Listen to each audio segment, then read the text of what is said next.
Pandora, the king of gods, whispered.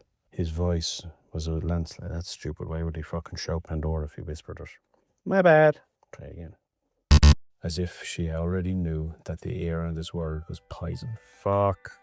Sealed at the top with a plug of heavy, molten lead that had been cooled in the waters of Styx. No. Pandora looked at it. That was weird. Designed with the mind that has... Oh, fuck. Chapter 1, Part 2. The transition from clay to flesh was not silent. It sounded like the cracking of ice on a winter lake. The grey silt flushed into the pale rose skin. The vacant carved eyes flickered, turning the deep, impossible green of a hemlock forest. Her first breath was a gasp, sharp and panicked, as if she already knew that the air of the world was poisoned by her very presence. Pandora, the king of gods, whispered.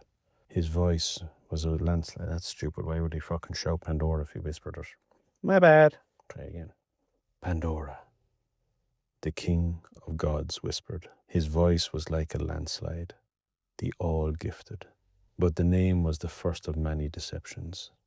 She was not the one receiving the gifts. She was the gift.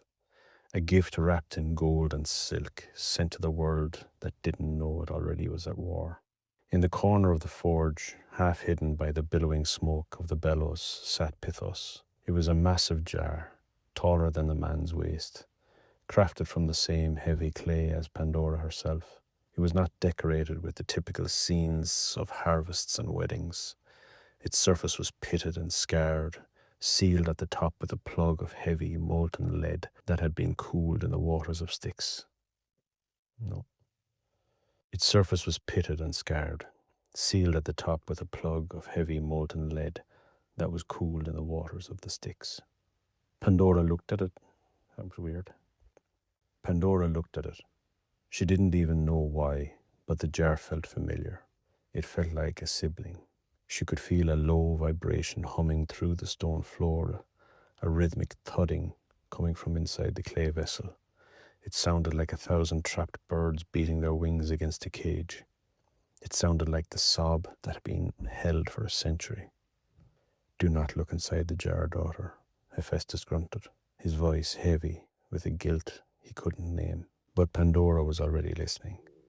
She was a construct of the gods, designed with the mind that has... Oh, fuck. But Pandora was already listening. She was a construct of the gods, designed with a mind that was a labyrinth of what-ifs. To her, the lead seal wasn't a protection, it was a challenge. The jar didn't contain wine or grain.